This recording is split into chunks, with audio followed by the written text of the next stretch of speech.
내가 지난 공천 과정에서 50억을 받았다. 택도 없는 소리를 했어요. 내가 전에 들은 바로는 아까 굉장히 많은 숫자다. 실세는 무슨 실세예요. 아이, 난 뭐 영향력 별로 없다고 봅니다. 본인은 뭐 굉장한 권력자니까 내 말 들어야 된다고 생각하면 착각입니다.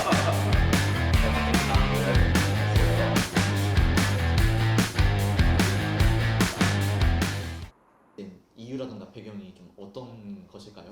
2019년 10월 항쟁이라고 우리가 얘기하는데 10월 3일, 9일 이렇게 광화문 광장에 뭐 300만 가까이 많은 군중들이 모여서 문재인 정부를 규탄했잖아요. 근데 그것이 끝나고 나서 그러고 나서 이제 몇 달 지난 뒤에 공천이 시작이 됐잖아요. 그러면서 여러 가지 이제 불편한 얘기들이 오가기도 했고 그러면서 이제 오해가 생겼어요. 난 오해할 것도 없고 그런데 하여튼 그 전 목사님이 나를 공격하기 시작했어요. 또 무슨 집회라면서 나를 또 막 공격을 하더라고요. 내가 본인에게 하기로 했던 것을 어겼다.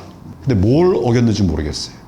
아직도 모르겠어요. 그러고서부터는 이제 관계가 소원해졌죠. 그러다가 이제 대선 때 후보로 나갔잖아요. 그때 이제 내가 다시 찾아갔어요. 사랑제일교회 찾아가서 내 선거 감시 운동을 하려고 그러는데 좀 사람이 부족하다. 좀 도와달라. 그렇게 얘기했죠.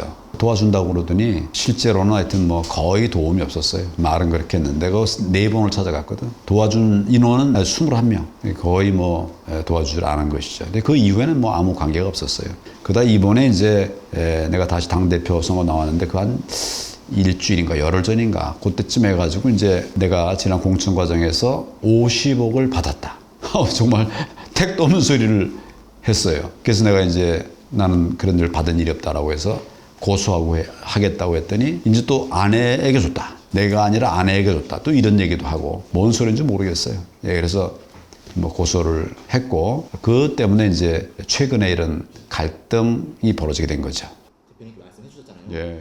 혹시 그 인원 숫자 좀 공개 가능하실까요? 인원을 얘기하는 건 적절치 않을 것 같아요. 왜냐하면 그 요청을 내가 직접 들은 게 아니에요. 그쪽에 의미 있는 사람이 그 우리 스텝에게 그런 얘기를 전한 거예요. 그래서 내가 직접 들은 얘기가 아니기 때문에 적절하지 않아요. 그런데 내가 전에 들은 바로는 아까 굉장히 많은 숫자다 얘기를 내가 한 거죠.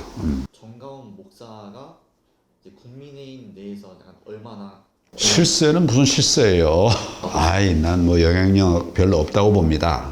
그러나 정치하는 분들은 한 표 한 표가 중요하잖아요. 근데 본인이 뭐 몇십만 명이 있다, 뭐 어쩌다 이제 이렇게 얘기를 하니까 조심스러워 하는 거죠. 만약 그러면 안 되잖아요. 그러니까 뭐 그냥 이렇게 좋은 게 좋다. 이렇게 가고 있는 거죠. 전 목사님 집회에 나오는 국회의원이 몇 명이나 됩니까?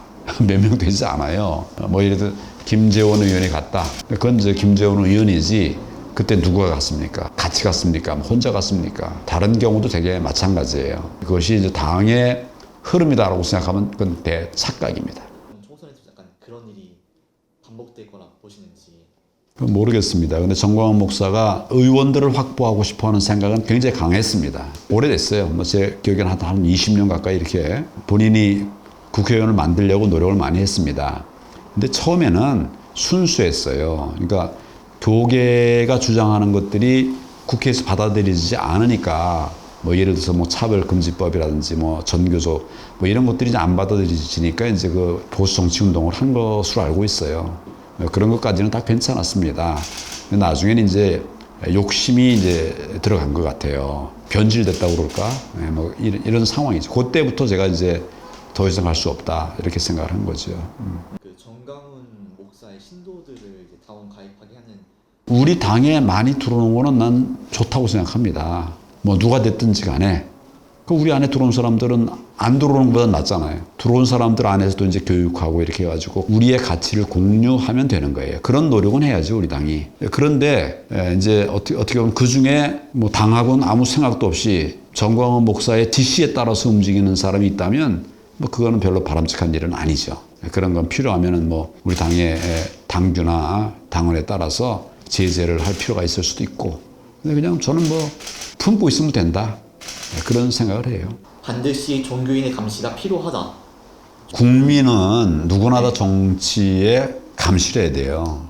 국민들은 정치를 보면서 잘못된 부분 지적하고 고쳐나가야 되지 않습니까? 전광훈 목사가 국민의 한 사람으로서 그런 얘기했다면 맞는 말이고, 그게 아니라 본인은 뭐 굉장한 권력자니까 내 말을 들어야 된다고 생각하면 착각이고.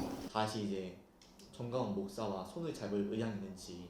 아니, 다 해결되면 네. 뭐 손잡을 수 있겠죠. 근데 아마 50억을 요구했다는 거짓말, 그거 여러 형이 굉장히 중할 거예요. 무슨 뭐 상품권으로 3천만 원, 5천만 원어치 줬다. 이거 굉장히 중할 거예요. 아마 특경가법 아닐까 싶은데. 현재 그 윤석열 정부의 국정 운영을 좀 어떻게 바라보실까요? 나는 뭐 최선을 다하고 있다고 보고 있어요. 어떤 대통령도 모든 걸 다 잘할 수는 없습니다. 본인이 잘하는 게 있어요.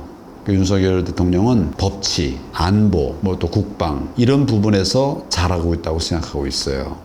우선 지금 이제 문재인 정권이 다 망가뜨린 이런 대북 시스템, 그걸 이제 하나씩 회복해 나가고 있지 않습니까? 북한이 핵미사일 도발하면 다 대응하고 있지 않습니까? 뭐 이래서 이런 거는 난 잘하고 있다. 법치 영역에 있어서도 한동훈 장관 임명한 것부터가 잘한 거고, 또 그 한동훈 장관이 법치 영역에서 소리를 내고 있고 잘하고 있다고 생각합니다. 다만 이제 국민들이 우려하는 부분들이 생긴다면 그때마다 지체하지 말고 바로바로 개선해 나가면 좋겠다.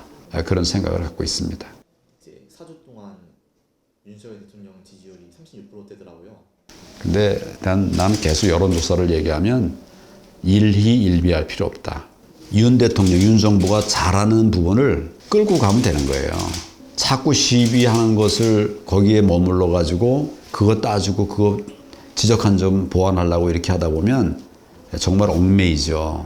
우리가 꿈꾸고 있는 대한민국을, 또 윤석열 대통령과 윤석열 정부가 꿈꾸고 있는 대한민국을 만들기 위한 큰 걸음을 그냥 쭉쭉 걸어 나가면 되는 거예요.